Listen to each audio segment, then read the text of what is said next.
voo de um avião nos diz ainda mais. Vamos dar uma olhada. Segundo a lógica, o avião, para voar em uma altitude em respeito à superfície curva, deveria direcionar de vez em quando seu bico para baixo. Mas não acontece. Por quê? Pergunta agora nosso famoso menino que pegou um pouco de coragem. Porque a força da gravidade, sempre ela, tem o avião em uma linha curva paralela ao solo, como se a aeronave fosse uma esfera ligada à Terra com uma corda. Responde a ciência ortodoxa. Então, se para estar na curvatura para baixo não é necessária nenhuma compensação, para não estar em nenhuma curva e permanecer linearmente, o piloto deveria corrigir a rota do avião para o alto? Pode parecer científico para a ciência, mas é ilógico.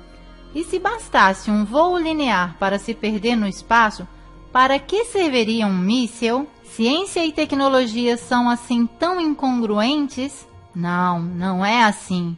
Como mostra essa fumaça química que persiste por quilômetros, os aviões voam linearmente e sem nenhum perigo de escorregar para o universo. Agora vamos pegar uma rota aérea, neste caso em particular, ocorrida em 2015. Um voo de Bali a Los Angeles deveria recorrer a uma aterrissagem de emergência no Alasca. Mas em qual modelo seria considerada de emergência essa trajetória a respeito àquela?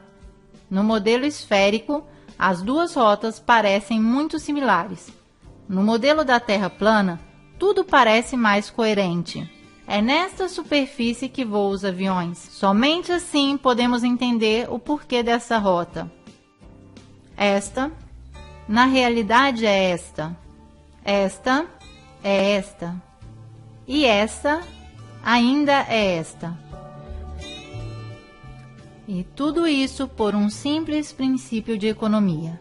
Não existe empresa aérea que não prefira adotar um critério da rota mais curta e econômica.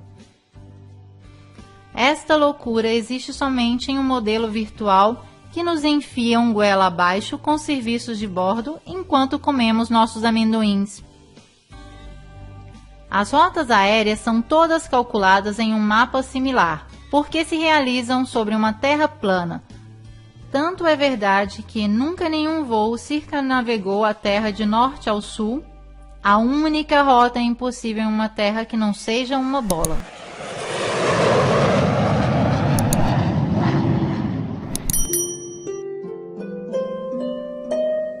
Um modo elegante de explicar a curvatura terrestre é fornecido por Eratóstenes de Cirene, matemático e filósofo que viveu no século III a.C.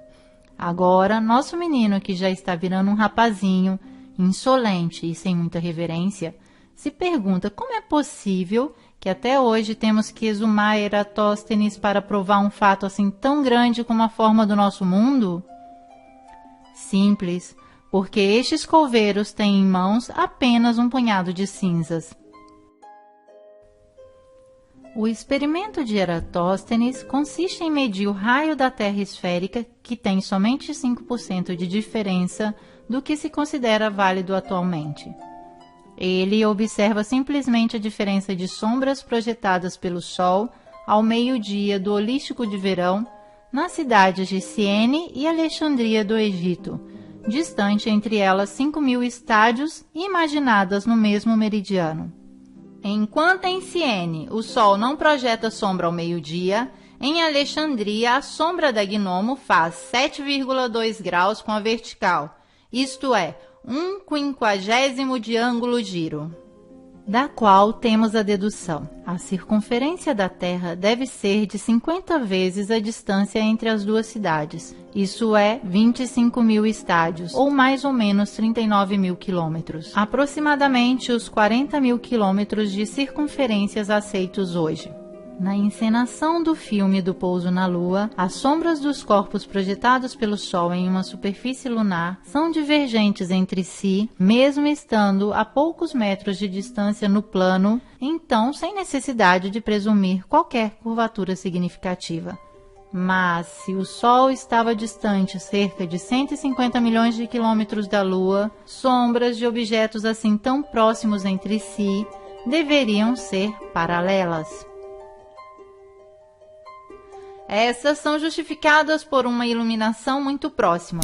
Sabemos que a NASA simulou o pouso na Lua, mas tudo que podemos observar é como em uma superfície plana, a inclinação das sombras possa variar pelo motivo da proximidade da fonte luminosa. Isto é o que Eratóstenes resolve pressupondo uma curvatura da Terra ao invés de atribuir ao Sol uma distância muito inferior. O modelo da Terra plana realmente descreve um Sol muito mais perto da Terra, como a visão destes raios nos sugere.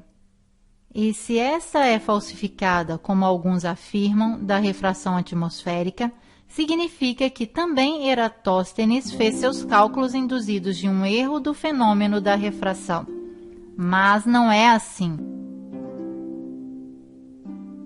A Wikipédia, em seguida, fala de divergências aparentes dos raios crepusculares, invocando o efeito da perspectiva que concentra todas as linhas para o ponto de fuga do horizonte.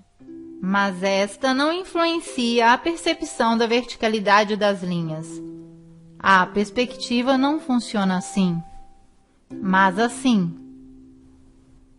Porém, nós vemos os raios solares deste modo. Isto significa que a divergência é devida à natureza de uma fonte em todas as direções das luzes que vem de um Sol muito menor e mais próximo do que aquele que nos contam. Sendo assim configurado, o Sol cria sombras divergentes, como essas medidas por Eratóstenes sobre uma distância de 5.000 estádios, mas de uma Terra plana.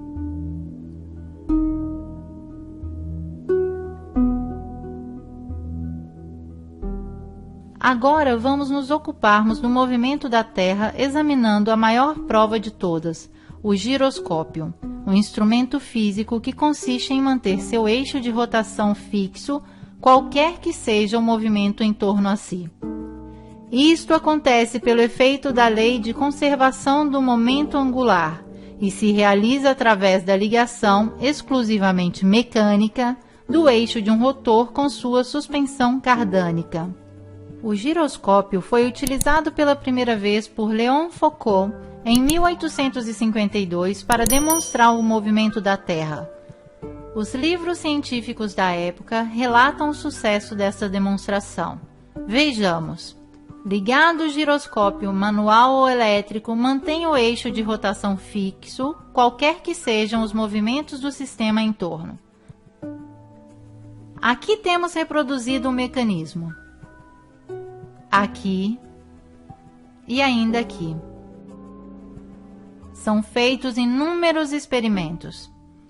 Enquanto o sistema em torno se move, o eixo interno se mantém fixo. Então, o giroscópio pode mostrar o movimento de rotação terrestre. Se a Terra gira 360 graus em 24 horas, o instrumento deverá evidenciar sua linha imóvel sobre uma superfície que se desloca 360 graus, nos dando a prova final, mecânica e inegável de que a Terra está girando. Vejamos. Nada. Imóvel. Parece mesmo que a Terra esteja parada. No entanto, a superfície deveria ter se movido em todas essas horas. Todos os experimentos depois de Foucault têm falhado, mesmo hoje, com giroscópicos menos rudimentares daquele de sua época. Ok, o giroscópio é como a água, não mente. Agora entendemos o quanto a ciência oficial possa modificar as cartas para evitar a perda.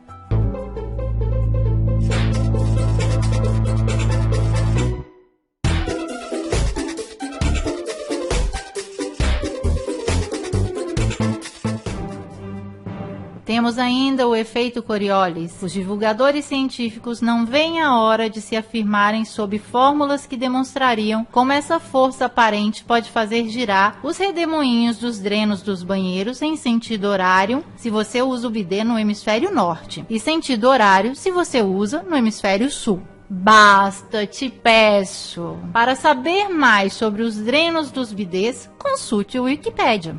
Eles inventam forças imaginárias e as aplicam como querem. fazem valer o efeito Coriolis para um tiro de bala disparado no ar que supostamente se deixa agir dessas forças antes de bater no chão, mas não para um avião que deveria também sentir o movimento da Terra e aterrissar assim, porque as loucuras podem ser colocadas em circulação até que se choquem com a parede da realidade. Vamos desmascará-los. Os redemoinhos e os denenos dos banheiros giram ambos os sentidos em todos os lugares, e os aviões podem aterrissar tranquilamente sobre a Terra parada. Se a Terra girasse com sua atmosfera constantemente para o leste a 1000 milhas por hora, nenhum avião doméstico que viajasse a 500 milhas por hora conseguiria chegar à sua destinação no Oriente antes que seu destino o alcançasse por trás. De fato, se refletirmos, a rotação da Terra é invisível. Infelizmente, nós não acreditamos naquilo que vê em nossos olhos porque nos ensinaram um sistema maquiado, o qual nos faz acreditar naquilo que nunca foi confirmado da observação ou dos experimentos. Lembrem-se, nenhum experimento jamais demonstrou que a Terra se move.